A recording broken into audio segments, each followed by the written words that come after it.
aren't going to play a part in the destination of stage honours today. Neither too is Brian van Goghem as he looks over his shoulder. His period out front coming to a conclusion, but it's been a brave effort from the Dutchman. First year of a 2-year deal with Team Rompot, and it's an effective performance by the breakaway man as he will hand it over now to the sprint specialist. Tinkoff Saxo on the front. Bardiani CSF take it up in lime green. MTN Quebec have put a rider in there to make this one as tough and as hard as possible. And behind that arrowhead, we see the teams starting to gravitate towards the front, trying to get themselves organised.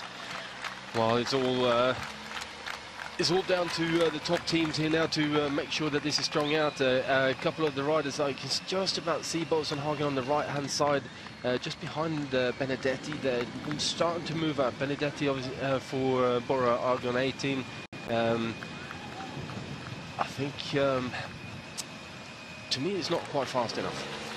Well, it's too fast for these guys. They've done their work for the week, and they've just tailed off the back in the last 5K, and they can tour in and make it a little bit of a celebration of what's been a tough week of racing.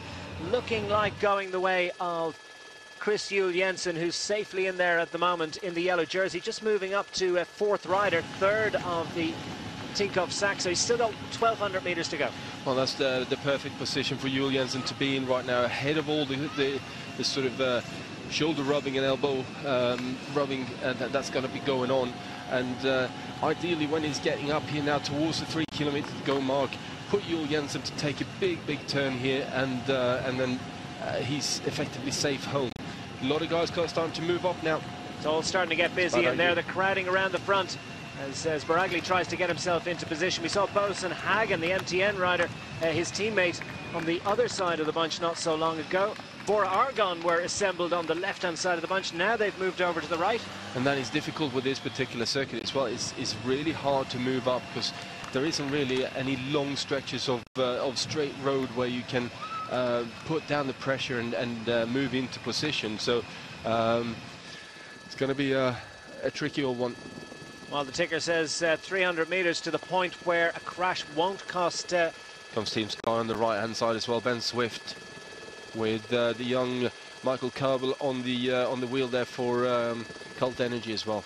So Cult Energy in the dark colours on the right-hand side with little red flashes. The blue flashes for the dark colours. That's Team Sky. Ben Swift has a top 10 already this week. He'd like a hell of a lot more than that, you can be sure, as he tries to assemble. He's got Christian Knaes, former German road race champion, who's giving him a bit of a hand. Looks like Boasson-Hagen is just moving around to create a bit of a space for himself on the right-hand side of the bunch, the left-hand side of picture. But it's Tinkoff Saxo that own this one with 2,700 meters to go. Or is that the 3K banner? I think it probably is. And that is the moment that tells us that Chris Juul Jensen, sitting third wheel, can breathe a sigh of relief. Not entirely, but more or less at this point. A crash, as long as he's able to get up and complete, won't cost him any time. No, but still, you want to make sure that you get across that finish line with you know, rubber side down. And here comes MTN Quebec now with, they've finally got Boasson-Hagen and Baragli together. Well, Lotto Sidal on the left-hand side of picture trying to get organised as well. They've got Kenny De Haas, who's a fast finisher, yes, and he can do a job for them. And they've got ownership of the right-hand side of the road, but still Tinkoff Saxo. So the team's happy enough to leave it up to Tinkoff Saxo to lead this one out. Chris Juul Jensen, the overall race leader, his focus is changing slightly because he's going to help do a lead-out man. There's a proud man, Jesper Vore, who has been the race director of the Tour of Denmark on its 25th anniversary edition, has seen a great race going the way of his fellow countrymen as the overall race leader takes it up on the front. It is Chris Juul Jensen for Tinkoff Saxo, but who's going to be sprinting it out? It looks like it's set up now for the man in blue, his teammate, leader of the points competition, Matti Breschel, going for a hat-trick. And here comes Bardiani as well, just getting up to the wheel of Breschel. I think Tinkoff Saxo doing a good job so far.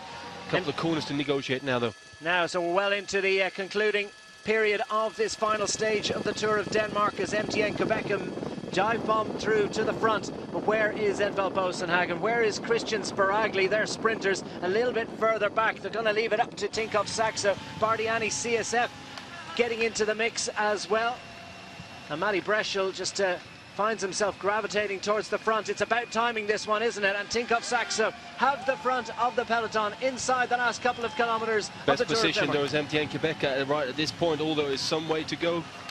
And it's still a long one, all right, as they go either side of this roundabout, and that's not the most perfectly placed roundabout in history. They didn't know that when they planted a tree on it, did they? Because the Tour of Denmark is coming down to a conclusion in Frederiksberg in 2015. Tinkoff Saxo on the front, trying to set it up for the man sitting in the third, fourth wheel in the blue of the leader of the points competition. That's Matty Breschel. Top Sport Vlaanderen on the right-hand side in the white and blue colours as they move to the front. And they've got several, they've got Amory Capio, who's been sprinting well this week. Who's it going to be? They also have Wallace, who's capable of doing a great this is finish. perfectly set up now for Matty Breschel. Tinkoff Saxo done an amazing job in the final 3 kilometres.